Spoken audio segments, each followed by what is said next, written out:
In the second week of May 1943, in an olive grove a few kilometers outside Tunis, a group of American soldiers found something the United States Army had been trying to get its hands on for 6 months. It was not a document. It was not a prisoner. It was a 57-ton machine, still warm to the touch, its engine intact, its ammunition in the racks, its hatches closed. The Germans had walked away without destroying it. What the Americans discovered when they dismantled the Tiger months later revealed the extraordinary engineering behind Germany's most feared tank and the hidden compromises that made such a remarkable machine increasingly difficult to sustain in a long industrial war. To understand why the men who found that tank were shaking, you have to go back 3 months to a mountain pass in central Tunisia called Kasserine. In February 1943, American soldiers at Kasserine heard a sound they had never heard before. Deep. Metallic. Wrong. The sound of a Maybach engine idling behind a ridgeline. The sound of a tiger. The Americans at Kasserine were green. Most of them had never seen combat. They had been shipped across the Atlantic in the winter of 1942, landed in Morocco and Algeria under Operation Torch, and pushed east into Tunisia to meet the retreating army of Erwin Rommel.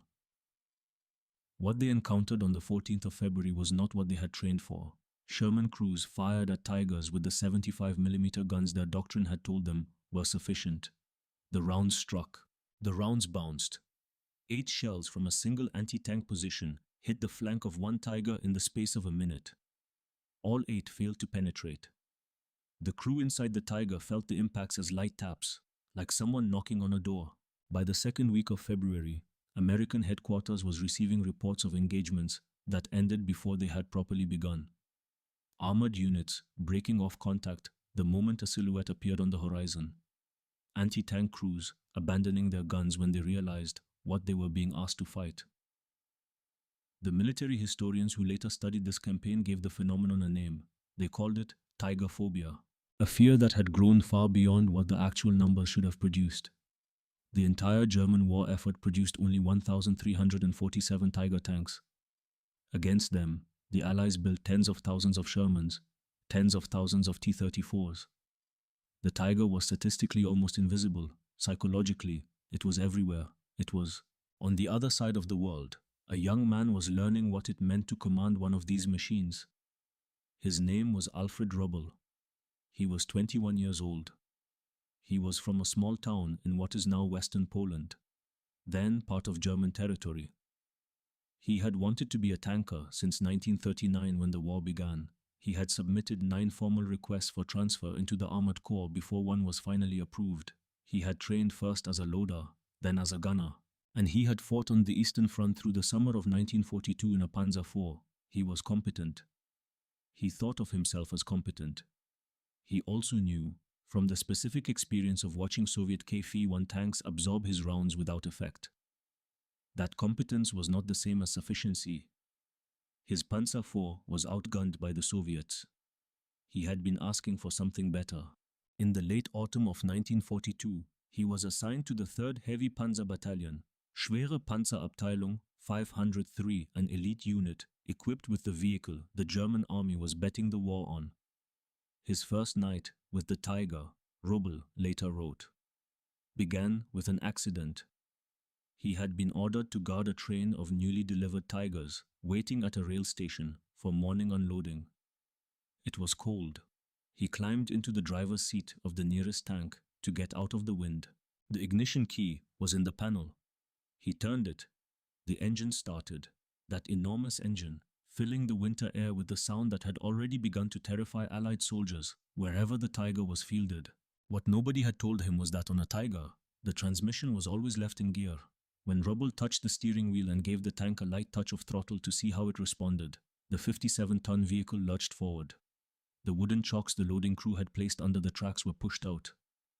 The Tiger rolled to the edge of the rail flat car and stopped there, front and rear suspended in the air over the concrete of the platform below. Rommel sat very still. He did not move his hands from the wheel. He did not touch the throttle. He waited for the sound of his own heartbeat to slow down, and then he continued to wait, because there was nothing else to do. The morning crew found him at dawn, still in the driver's seat. The Tiger balanced on the middle of the flat car, with the tracks hanging over both ends. There was no formal investigation. There was no disciplinary action. What Rubbel wrote about the incident many decades later, in a memoir published long after the war, was simple. From that moment, he said, he began to take the Tiger seriously and to study it thoroughly. It was not the introduction to the finest tank in the world that he had imagined, but it was an honest one.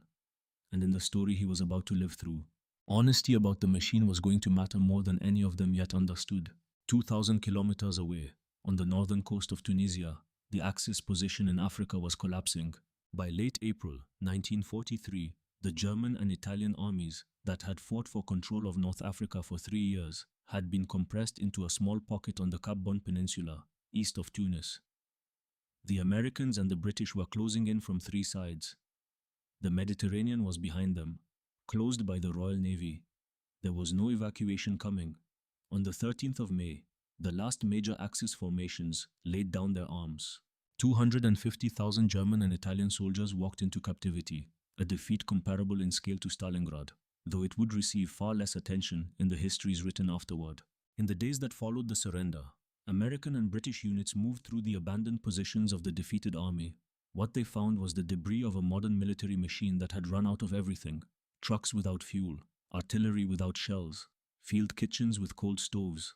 And in that olive grove outside Tunis, in a shallow depression where the trees provided cover from the air, they found the Tiger, intact, the engine cold but not broken, the gun still in its cradle, the hatches closed. There was no fire damage. There were no shell holes in the armor. There were no bodies inside. The crew had walked away, and in walking away, they had failed to complete the one procedure that German armored doctrine required of them in any circumstance where their vehicle might fall into enemy hands. They had failed to plant the demolition charges. They had failed to destroy the tank. The men who found it were American soldiers of the 1st Infantry Division, veterans of Kasserine, men who 3 months earlier had been running from tigers in the passes to the south. They stood in the shade of the olive trees and looked at the machine that had killed their friends. It was the first time most of them had seen a tiger this close without being in the process of trying to survive it. Photographs taken that afternoon showed them climbing on the hull, sitting on the turret, grinning with the specific expression of men who have just discovered something extraordinary and are still processing what it means. One of them found the driver's hatch open. He climbed in. The starter cranked. The engine caught. The tiger, which had been sitting quiet in the olive grove for days, roared back to life under an American hand. Word of the find moved up the chain of command with unusual speed. In North Africa, the American Ordnance Department maintained a small unit specifically tasked with the collection and evaluation of enemy equipment. Its officers took possession of the Tiger, gave it a designation in their records, and photographed it from every angle. In the tactical numbering system used by the Schwere Panzerabteilung 501, this particular vehicle carried the number 712 on its turret. It would be remembered by that number for the rest of its existence. Tiger 712. The Ordnance Department cable reporting the find reached the desk of an American colonel at Aberdeen Proving Ground in Maryland, a facility on the western shore of the Chesapeake Bay that had been the United States Army's principal weapons evaluation center for a quarter of a century. The colonel's name was George Burling Jarrett. He was 44 years old. He was not a man who grinned at found equipment. He was an ordnance officer in the specific sense of the word. An engineer whose entire professional life had been organized around the systematic study of weapons, and he understood immediately what the Tunis discovery represented. Every Tiger the Allies had encountered until now had been encountered in combat. Every Tiger they had inspected had been a wreck, burned, its armor blackened by internal fires, its interior a study in what happens to a machine when the powder in its own ammunition detonates. Nobody in the Allied camp had ever taken apart a functioning Tiger. Nobody had measured its armor with calipers rather than shell holes. Nobody had run its engine on a test stand. Nobody had studied its transmission on a workbench under electric light. Jarrett sent the order the same day. Ship it. Ship the Tiger to Maryland. The tank was loaded onto a flat car in the port of Tunis, taken by rail to the harbor, hoisted onto the deck of a Liberty ship, and dispatched across the Atlantic. It arrived at Aberdeen in the summer of 1943. The engineers who took delivery of Tiger 712 had been reading reports from Tunisia for 4 months. They knew what the 88mm gun had done to American Shermans in the mountain passes. They knew what the frontal armor had absorbed. They knew the kill ratios that were beginning to reach American headquarters. They knew the fear. They did not know what was inside. That is what they were about to learn. And what they were about to learn would not confirm what they expected. It would be stranger than that. It would tell them something about the war itself, about the philosophy behind the machine they were dismantling, that would still be shaping American tank design 50 years later, in the deserts of Kuwait, in the guns of the M1 Abrams. But that was 50 years away. For now, there was only the machine in the olive grove, transported across an ocean, waiting on the concrete of a proving ground in Maryland to be taken apart. And on the Eastern Front, in a Tiger that ran on bread paste and improvisation and the accumulated attention of a young tank commander who had once nearly pushed one of these machines off a rail-flat car, Alfred Rubbel was about to go to war. The autumn of 1943 arrived in Maryland with a bank of grey cloud that hung over the Chesapeake for weeks. In a hangar at Aberdeen Proving Ground, under electric lights that ran 24 hours a day, a team of American engineers was doing something that had never been done before in the English-speaking world. They were taking apart a functioning Tiger. The hangar had been cleared of everything except the tank and the tools required to work on it. The Tiger sat on a concrete pad in the center of the space, its tracks removed, its hull washed clean of the North African dust that had covered it when it arrived in the port of Baltimore. The men who moved around it wore coveralls and carried notebooks. They measured with calipers. They photographed every fastener before they removed it. They labeled every component with tags tied on with wire, so that when the tank was reassembled, every bolt would return to the hole it had come from. Their first work was the gun. The 88mm KWK-36 came out of the turret on the second day. It weighed nearly a ton. The Americans laid it on a wooden cradle and measured it end to end. The barrel was 56 calibers long. The rifling was clean. The breech mechanism, when they opened it, worked with the precision of a bank vault. They took the optical sight, the Turmzielfernrohr 9B manufactured by Leitz in Wetzlar, and mounted it on a test rig. When they looked through it at a target 400 meters away, they saw the target the way a man sees a bird through binoculars in clear morning light. It was better than anything they were putting in a Sherman. It was better than anything they were building at all. The engineers took the gun to the firing range on the far side of the proving ground and shot it at plates of American armor steel. At 1,000 meters, the standard armor-piercing round punched through 120 millimeters of rolled homogeneous plate. The frontal armor of a Sherman was 76 millimeters. The math was straightforward. At any range a Sherman could see a Tiger. The Tiger could kill the Sherman.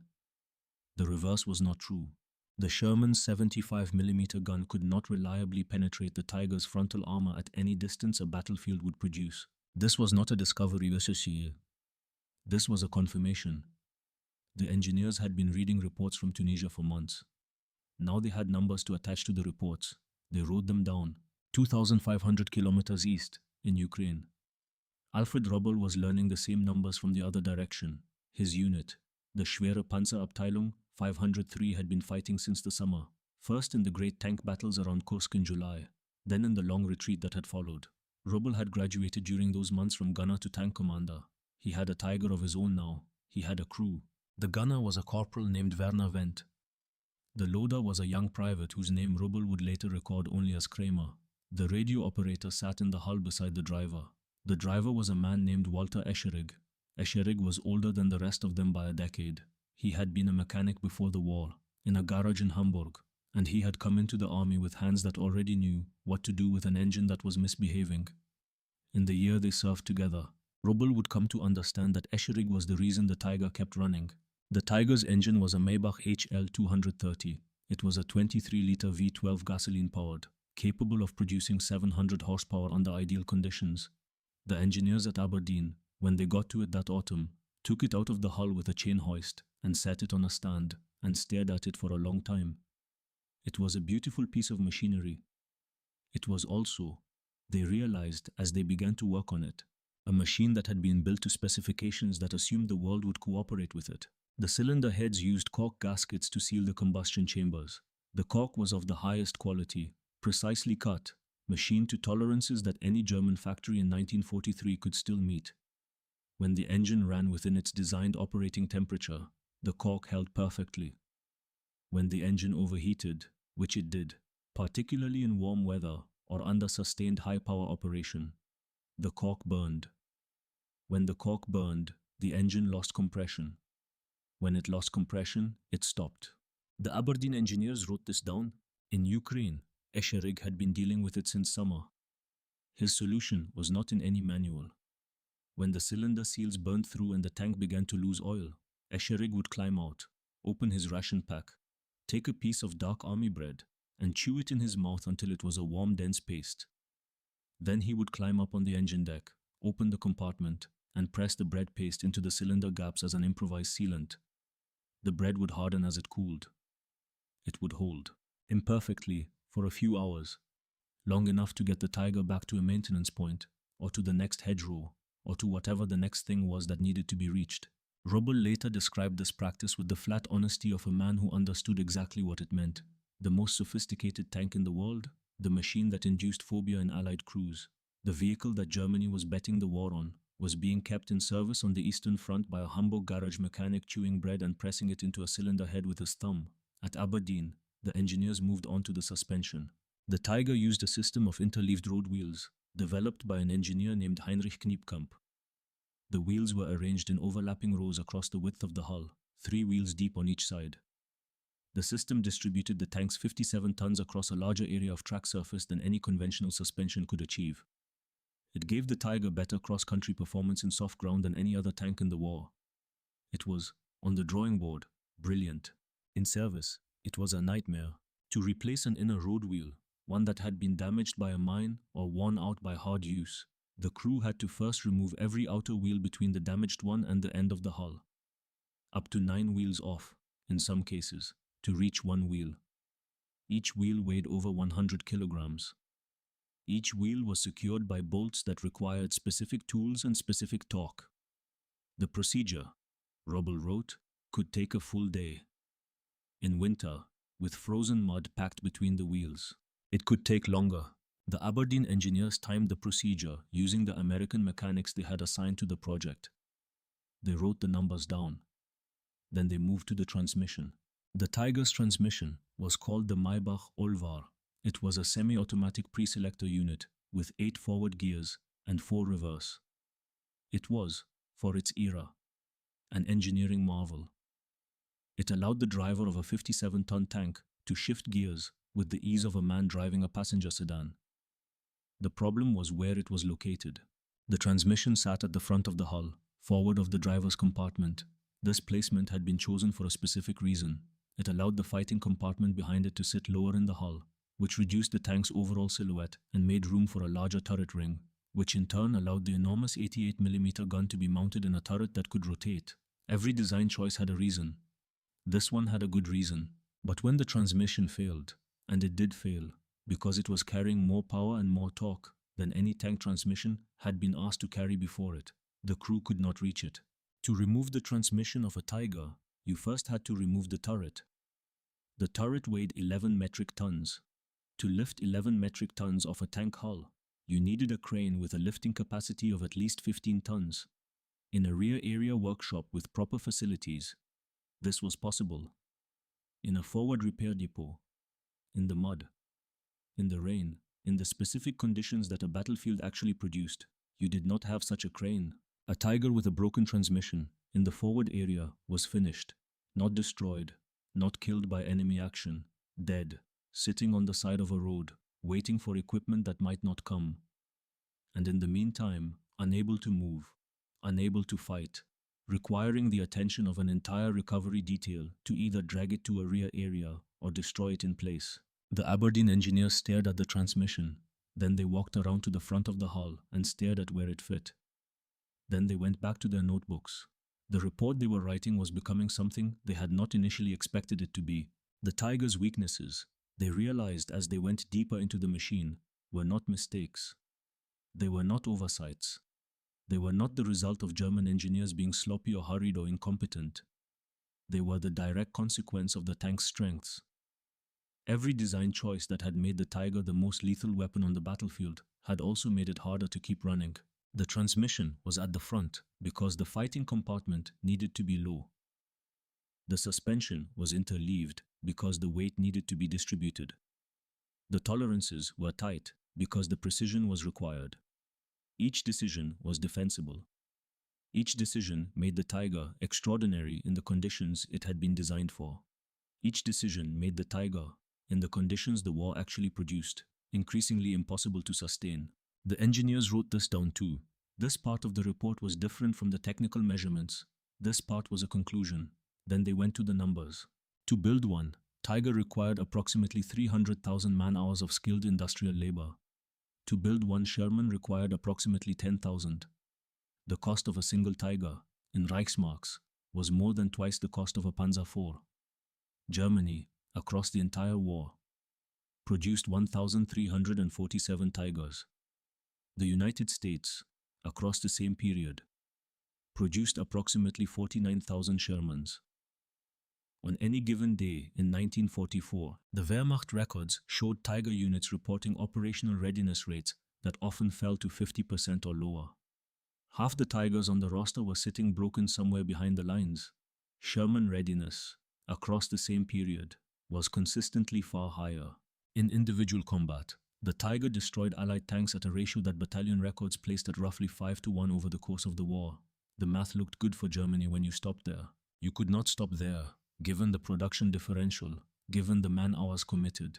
The ratio Germany needed to break even on Tiger production was much higher than 5-1. The Tigers would have had to destroy more than a dozen Allied tanks for every Tiger lost, just to make the arithmetic of steel and labor come out neutral. And that was before you counted the fuel, the maintenance, the trained crews, the workshops, the 15-ton cranes that were sitting in rear area depots when they should have been at the front. The math never worked. Not in Tunisia, not at Kursk, not in Normandy. It was not a math problem that could be solved by better tactics or better crews or better generals. It was structural. It was inside the machine. Every Tiger that rolled out of the Henschel plant in Kassel was a Tiger that was, from the moment of its birth, losing a race it could not win. At Aberdeen, the engineers finished the report in late 1943 and sent it up the chain. It went to Ordnance. It went to Armored Command. It went to the men in Washington who were making decisions about what tanks America would build for the rest of the war. The report did not change the Sherman. The Sherman was already in mass production. American factories were building it at rates German industry could not match. What the report changed was understanding. Before Tiger 712 was disassembled at Aberdeen, American officers understood the Tiger as a tactical problem, a formidable opponent in individual combat, requiring specific tactics to defeat, flanking movements, combined arms, avoiding the long-range engagements where the 88 had its decisive advantage. After the Aberdeen report, American officers understood the Tiger as a strategic problem, a weapon whose tactical superiority was being consumed continuously and irreversibly by its own design, a weapon that was, in the specific sense of the word, self-defeating. Not because the Germans were bad at building tanks, because the Germans were too good at building this particular tank, for a war that had lasted longer than the specifications had assumed. In the winter of 1943 in Berlin, Albert Speer was fighting the same fight from the other direction. Speer had been appointed Reich Minister of Armaments in February 1942, after his predecessor Fritz Todt died in a plane crash. He was 36 years old when he took the job. An architect by training, not an engineer or a soldier. He had brought to the ministry an outsider's willingness to ask questions that the professionals had stopped asking. One of those questions was about the Tiger.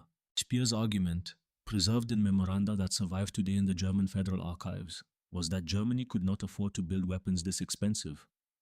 He wanted to shift production toward more Panzer IVs, which were simpler, cheaper, and available in useful numbers. He wanted to reduce the Tiger program, or at least stop expanding it. He faced two obstacles. The first was Hitler, who believed in quality over quantity, and who had personally championed the Tiger since 1941. The second was the officers of the Panzerwaffe, who had seen what a Tiger could do in combat and wanted more of them. The officers were not wrong. What they had seen was real. What Speer was arguing was that what they had seen would not be enough. The math, again, was not on the officers' side. The math was on Speer's side. But the men making the decision were not making it on the math. Ruble, in Ukraine, was not thinking about production ratios or Reichsmarks or the memoranda circulating in Berlin. He was thinking about the sound of his engine. He was thinking about whether the bread paste would hold until the next fuel dump. He was thinking about the specific way the temperature gauge on the Maybach would climb during a long summer march, and about the specific point at which he had to order Escherich to shut it down before it destroyed itself.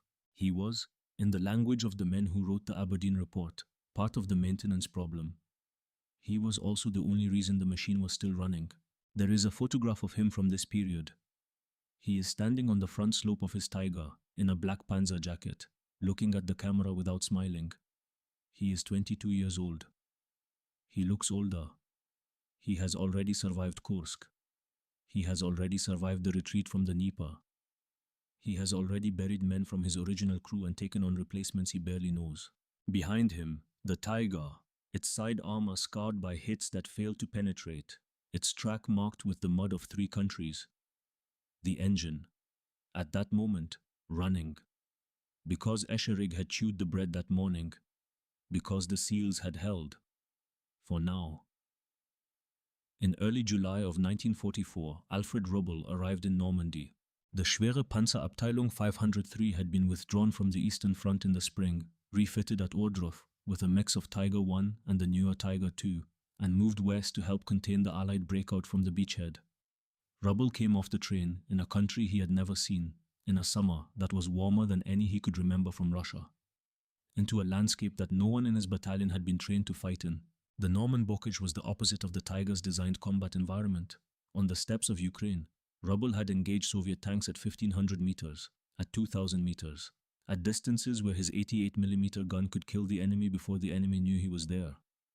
In the Bocage, the fields were the size of a suburban backyard. The hedgerows were walls of packed earth and root systems 6 feet high, planted 1,000 years ago and reinforced every generation since. Engagement ranges were measured in meters, not kilometers. A Tiger crew could not see a target more than 100 meters away because there was nothing more than 100 meters away that was not behind a hedge.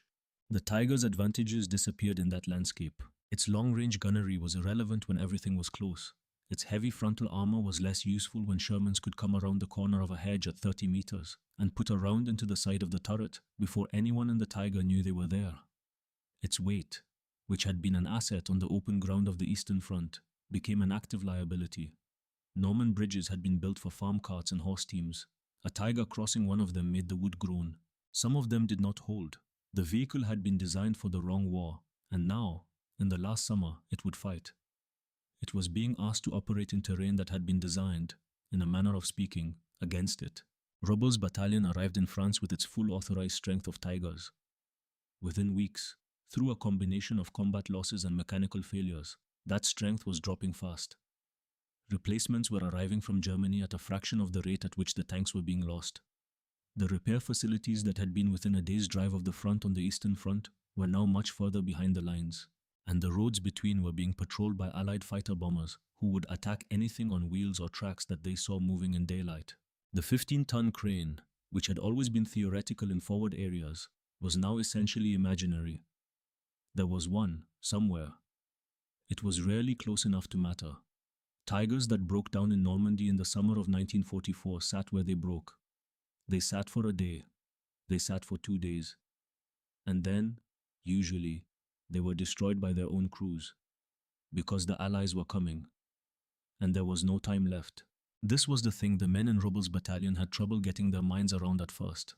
They were not losing Tigers only in combat. They were losing Tigers to the road. In the individual engagements that summer, Tigers continued to destroy Shermans at the ratios they always had. Michael Wittmann's action at Villers-Bocage on the 13th of June, in which a small group of Tigers led by Wittmann destroyed roughly a dozen British vehicles in a matter of minutes, was not an anomaly. It was what a Tiger did when it was placed in a good position and given a target. The gun still worked. The optics still worked. The crews were still trained. What was different was everything around the engagement. For every Sherman that Rubbel's battalion destroyed, more Shermans arrived at the front from the beachhead.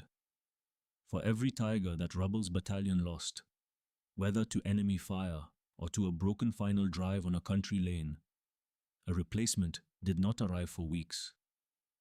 The pool of Shermans in Normandy grew every day. The pool of Tigers shrank every day.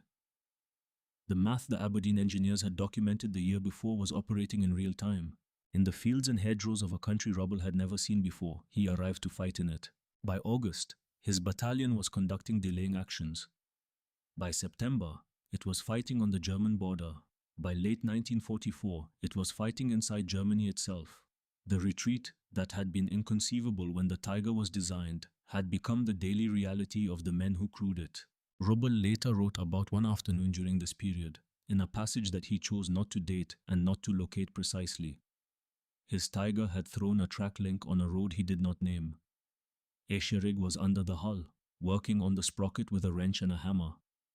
Rubbel was standing on the road, watching the western sky for Allied aircraft.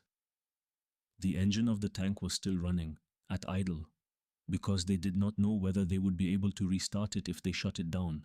20 minutes into the repair, one of the crew members inside the tank, listening on the radio, called up through the hatch that Allied armor had been reported 5 kilometers to the west. Advancing, Rubbel looked at Escherig. Escherig looked back at him. There was not time to complete the repair. There was also not, in the specific circumstances of that road, on that afternoon, a way to move the tank. The recovery vehicle that would have towed it was somewhere in the rear. The tow cables that his own crew carried were not going to survive dragging 57 tons across country. Rubbel gave the order that the men of the Schwere Panzerabteilung 503 had been giving with increasing frequency for weeks. He ordered his crew to set the demolition charges. The charges were standard: explosive on the engine block, explosive in the ammunition bins, a delay fuse cut for 3 minutes. Rubbel and his crew walked away from the Tiger down the road to the east. Behind them, the engine of the tank continued to idle. And then, when the fuse burned down, it stopped. The sound of the explosion, Rubbel wrote, was not particularly loud. It was the sound of a machine ending. He did not look back. He rejoined his unit and continued to serve to the end. The war ended in May of 1945. Rubbel was taken into captivity during the final collapse. He spent a period in a prisoner of war camp, was released, and returned to a country that had been physically and institutionally destroyed. He was 23 years old. He had no formal profession. What he had was a set of skills that had been useful in a war that no longer existed, and a specific expertise in a machine that had been defeated, in part, by the design philosophy that had produced it. In the early 1950s, the Federal Republic of Germany was authorized to rebuild an army as part of NATO's defense against the Soviet Union. The new army was called the Bundeswehr. It needed tanks. It also needed men who understood what tanks had to do and what tanks could not do, in the specific conditions that European warfare would produce.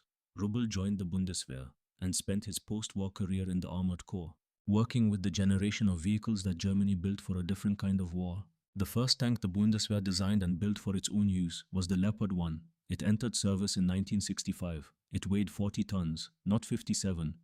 Its transmission was at the back of the hull. To reach the transmission for repair, a mechanic opened a hatch in the rear deck. The turret did not have to be removed. The suspension used torsion bars and a conventional wheel arrangement. To replace a road wheel, a mechanic removed that wheel. He did not have to remove the wheels next to it. The Leopard 1 was exported to Belgium, the Netherlands, Denmark, Norway, Italy, Turkey, Greece, Canada, Australia, and other countries. It became one of the most successful post-war tank designs in the world. The men who designed it had learned specific lessons from the war they had fought.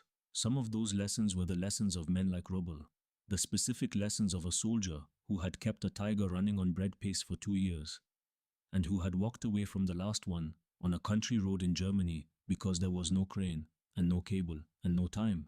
Rubbel retired from military service. He wrote his memoirs. He did not regret the Tiger.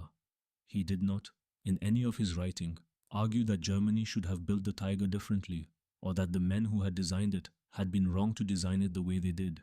What he argued was simpler. The Tiger, he said, was the finest tank of the war. It was also a tank that had been built for a war that had not lasted long enough to be short. In a 6-month war, the Tiger would have been decisive. In a 4-year war, The Tiger had been consumed by the arithmetic of its own excellence. This was not a criticism of the machine. It was an observation about the specific relationship between the machine and the war it had been asked to fight. He died in 2001. He was 80 years old. Colonel George Burling Jarrett, the American officer who had ordered Tiger 712 shipped to Aberdeen in the summer of 1943, retired from the army after the war. He had spent his career studying weapons, and after his retirement, he founded a small ordnance museum in Pennsylvania, where he continued to write and to lecture until his death in the 1970s. The report that his engineers had produced on Tiger 712 remained in the Ordnance Department archives, cited occasionally in technical literature, largely forgotten by the public that had never known it existed. The tank itself, Tiger 712, remained at Aberdeen Proving Ground for 6 decades. When Aberdeen closed as a proving ground in 2010, the tank was moved to the National Armor and Cavalry Museum, which is now located at Fort Benning, Georgia. It sits there today. It is the only Tiger 1 on American soil. It is not operational. The engine, which the American engineers ran on a test stand in the autumn of 1943, has not been started in more than 70 years. But the tank is not a wreck. It is intact. Standing next to it, a visitor can still see the tactical number 712 painted on the side of the turret, in the specific stencil style that the German army used in 1943. A visitor can still see the specific machine that a group of American soldiers, veterans of Kasserine, found abandoned in an olive grove outside Tunis in the second week of May, 1943, and drove out into the sunlight, with their hands still shaking from what they had learned about how close they had come. What the Americans had learned from that machine, in the end, was not how to defeat it in combat. American doctrine already had answers to that question, imperfect answers, but functional ones. What they had learned was something larger.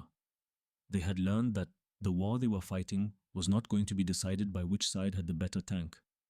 It was going to be decided by which side had a tank that could be there when the battle started. Every day. In every weather. On every road. Repaired by men with wrenches, not cranes. Fueled by supply lines that were not going to be cut. Produced in factories that were not going to be bombed. Delivered to units that were not going to run out. The Sherman was that tank, not because it was the better machine, because it was there. The Tiger was, on any measure of individual excellence, the finer weapon. The Aberdeen engineers documented that. The kill ratios documented that. Rubble's memoirs documented that. Nobody who has studied the question in 8 decades since has argued otherwise, but the finest tank in the world was not enough. It was not enough in Tunisia, where the men of the 1st Infantry Division walked through an olive grove and found a machine that had been abandoned because the war had moved faster than its crew could destroy it. It was not enough in Ukraine, where Alfred Rubble kept his engine running on chewed bread and the accumulated attention of a driver named Walter Escherig. It was not enough in Normandy, where Rubble set a demolition charge on his own tank because the road was clear behind him and the enemy was 5 kilometers to the west, and there was no crane, and there was no time. Germany built the perfect tank. America built a tank that was enough. Perfect lost. Enough won. That was the war. That was the entire war, in a single sentence. Everything else, the great tank battles, the doctrines, the technologies, the memoirs written after the guns went silent, was footnote. The Sherman was there, in the numbers that mattered, in the places that mattered, on the days that mattered. And the Tiger was not. Alfred Rubble understood it by the end. He spent the rest of his career around tanks that would be there. He did not regret what he had built before. He simply knew what it had cost. Tiger 712 sites at Fort Benning today. It is quiet. It is intact. It is the specific machine that a colonel named Jarrett looked at in a report in 1943 and understood, before anyone else in the American army, what the German war effort had done to itself. The report is in the archives. The tank is in the museum. The war is over.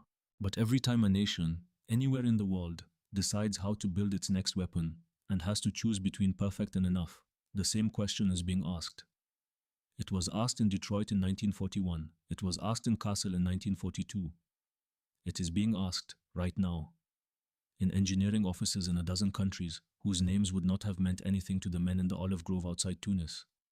Do you build the finest weapon in the world, or do you build the weapon that will be there? The Tiger was the finest weapon in the world.